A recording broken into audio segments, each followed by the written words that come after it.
This is the new $499 Google Pixel 9a. This is the $599 iPhone 16e. And this is one of the most fascinating head-to-head battles of this generation. Because it's not just Android versus iPhone. This is Google's 2025 vision for what the software and hardware of Android should be versus Apple's 2025 vision at their mid-range price points. So, which of these two companies actually gives you more? I'm going to rate the phones based on how good I think they are in each category out of 10. And then at the end, we're going to factor in the price and choose one as the definitive winner. So as far as what you get with the phones, both Google and Apple these days offer you the ultimate in environment conservation.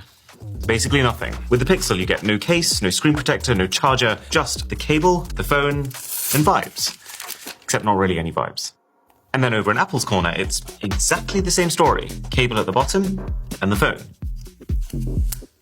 So, a very mediocre start, but also a very similar start. I give both of these phones 4 points for box contents. And the similarities, they only ramp up. I mean, the thing that actually convinced me to make this video comparing these two phones is look at the designs, from the frosted backs to the logo placements to the flash being just to the right of the camera, even the texture and the curve of the aluminium on the side rails. It very much feels like we're looking at Google and Apple's take on the exact same phone concept. Two devices that feel designed to go head to head. And while I have to say, I do like the fact that Apple's has a glass back as opposed to Google's plastic. I guess Apple decided after the iPhone 5C back in the day totally bombed that materials were one thing that they couldn't flex on, but then in other ways, very much flex on. It's just that the way that Google has finished their plastic, it doesn't really feel any different. This doesn't feel like a cheaper phone than this. They both feel like fancy phones. They both have IP68 ratings now.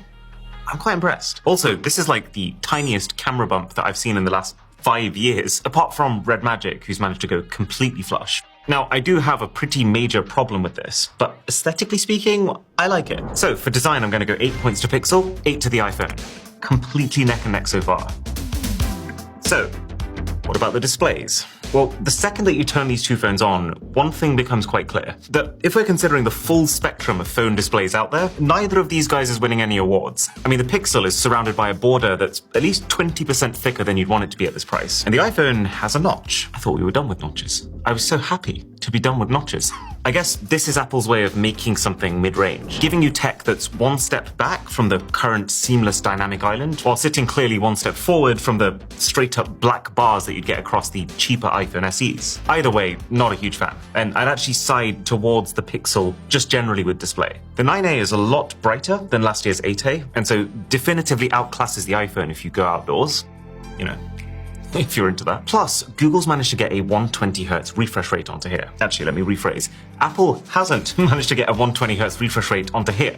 That feels like the bigger headline. So almost everything feels quite a bit smoother over at Team Google. Although weirdly, this is one of the very few phones I've seen with which you get a high refresh rate display, but it's turned off by default, so most people won't end up using it. Bear in mind, the iPhone is slightly higher resolution, so videos might look a little crisper, and it uses stronger glass on the front. So when you factor in everything, it's not a massive display lead for Google, but it is a lead nonetheless. So Pixel gets 7, iPhone gets 6.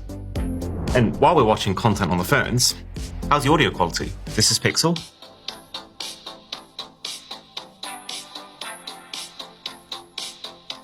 Now this is iPhone.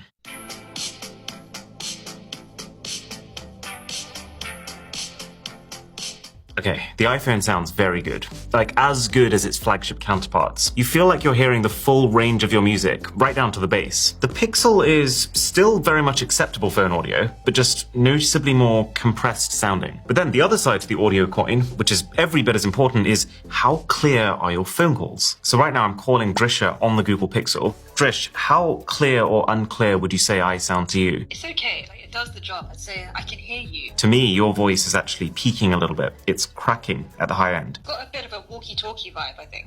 I'd say a 6.5. I'm interested to see if that changes. I'm going to call you from the iPhone now. Okay, over.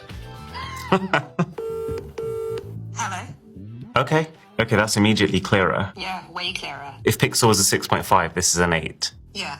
Bear in mind as well, both phones have the same eSIM. They're connected to the same Wi-Fi network, but still, like a large difference in both how I sound and how the other person sounds. I'd go for 9 points. Pixel isn't bad, but it's pretty middle of the line. 6 points.